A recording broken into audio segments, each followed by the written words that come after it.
रात कुछ ऐसा हुआ जिसकी किसी ने कल्पना तक नहीं की थी।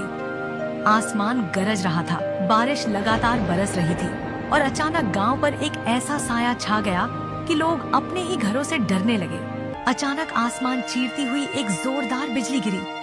उसकी चमक ने पल भर के लिए पूरे गांव को सफेद रोशनी में डुबो दिया और फिर उसी के साथ शुरू हुई बारिश ऐसी भयानक, ऐसी निर्दयी कि मानो आसमान खुद गुस्से में गांव पर टूट पड़ा हो।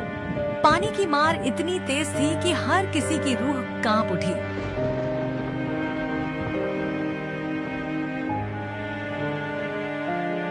अजी, अब क्या होगा? बाहर देखिए ना, कैसी कहर बनकर बारिश बरस रही है। अगर ये यूं ही चलती रही तो हमारा ये मिट्टी का घर कब का बिखर जाएगा। मैं तो बहुत डर गई हूँ, बच्चों की सांसें तक थरथरा रही हैं। अजी, अब तो बस भगवान ही हमारी ढाल बन सकते हैं। कुछ नहीं होगा सावित्री, कुछ भी नहीं। तू डर मत, जो होगा देखा जाएगा। हम साथ हैं ना, मिलकर उसका सामना करेंगे। जब तक सांस है तुझे और बच्चों को कुछ नहीं होने दूंगा। गांव वाले एक दूसरे को हिम्मत तो बंधा रहे थे, लेकिन हकीकत धीरे धीरे सामने आने लगी थी। कुछ घरों की छत से पानी टपकने लगा था, कुछ के आंगन में पानी घुस आया था और कई घरों की मिट्टी की दीवारें दरकने लगी थी। हर दरार, हर टपकता कतरा आने वाली बड़ी तबाही का इशारा कर रहा था। गांव वालों की आंखों में डर और गहरा होता जा रहा था। हे प्रभु, रहम करना, इस गांव की रक्षा करना। मासूम बच्चों, बूढ़ों और औरतों सबकी जान बचा लेना। हम गरीबों का सहारा सिर्फ तू ही है मालिक। तूफान की इस तबाही से हमें अपनी छाया में बचा ले। हे भगवान, अब तेरे सिवा हमारा कोई नहीं।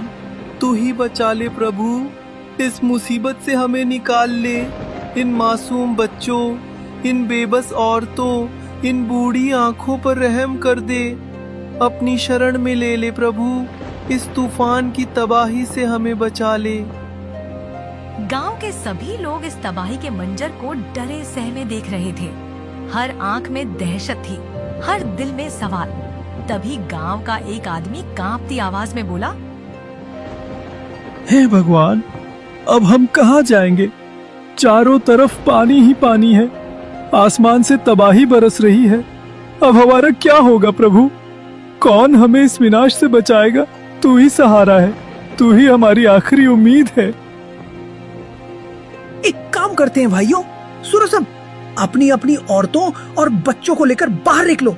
इन मिट्टी के घरों में ज्यादा देर रहना अब सही नहीं होगा, वरना सब ढह जाएंगे।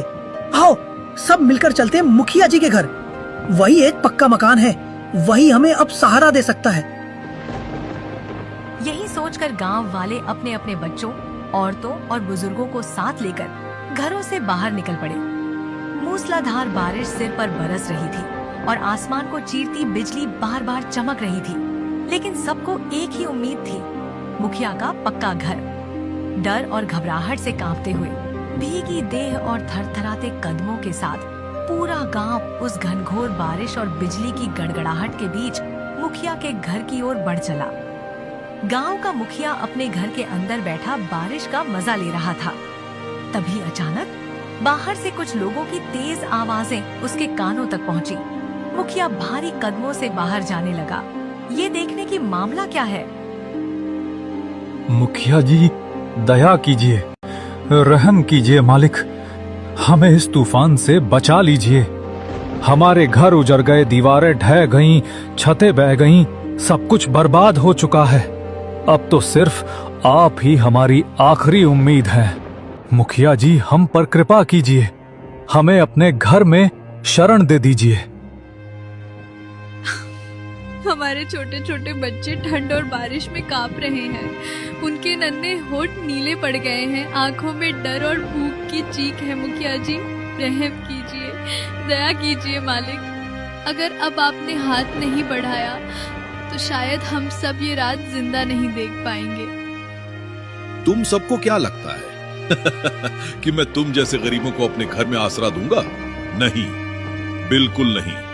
मैं एक अमीर आदमी हूं और तुम सब सिर्फ गरीब। तुम्हारी जिंदगी की कोई कीमत नहीं। जाओ, ऐसे ही भूख से, बारिश से, ठंड से मरते रहो। मुखिया जी, ऐसा मत कीजिए।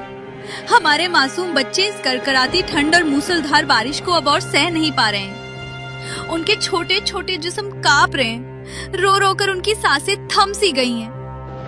हम आपसे भीख मांगते हैं, दया कीजिए मालिक।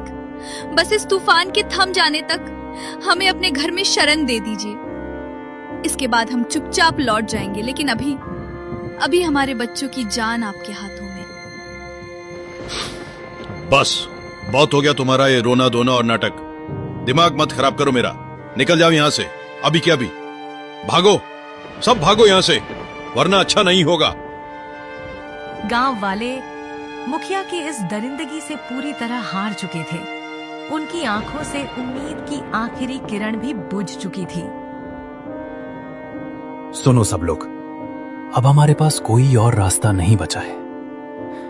अगर हम यही रुके रहे तो ये बारिश पूरे गांव को डुबो देगी। हमारे बच्चों की जिंदगी दांव पर है। हमारे बुजुर्ग इस ठंड को और नहीं सह पाएंगे। अब समय आ गया है कि हम सब मिलकर इस गांव को छोड़ दें। हाँ, ये हमारा घर है, हमारी जमीन है, हमारी यादें हैं, लेकिन जिंदगी सबसे जरूरी है। आओ सब एक साथ, एक होकर इस गांव को छोड़ चलते हैं।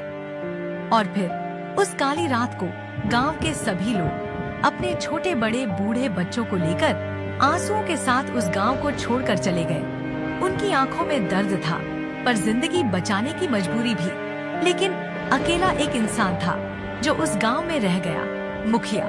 उसे अपने ऐश्वर्य और अपने पक्के मकान पर घमंड था। वह सोचता रहा, मुझे कुछ नहीं होगा, मेरा घर पत्थर का है, मजबूत है, ये तूफान मुझे क्या बिगाड़ेगा। लेकिन मुखिया को क्या पता था कि कुदरत को तो कुछ और ही मंजूर था। अभी कुछ ही समय बीता था कि काले बादल और भी भारी हो गए। बिजली की गड़गड़ाहट से आसमान फटने लगा और तभी मुखिया के आंगन में पानी घुस आया और फिर धीरे धीरे करते हुए पानी मुखिया के घर में भरने लगा। पहले आंगन डूबा, फिर चौखट, फिर वो मजबूत दीवारें जिन पर मुखिया को घमंड था, सब पानी में समा गई। पानी का सैलाब बढ़ता ही चला गया। हे भगवान, ये क्या हो रहा है? ये पानी, ये मेरे आंगन में कहां से घुस आया? कोई है? अरे कोई तो है बाहर, मुझे बचाओ। गांव वालों सुनो, मुझे बचा लो। मैंने गलती की, बहुत बड़ी गलती, लेकिन अब मुझे अकेला मत छोड़ो। कोई तो आओ, मदद करो, वरना ये पानी मुझे डुबो देगा। और आखिरकार उस घर के साथ साथ मुखिया भी डूब गया। उसके साथ डूब गया उसका अहंकार, उसका घमंड और उसका निर्दयी दिल।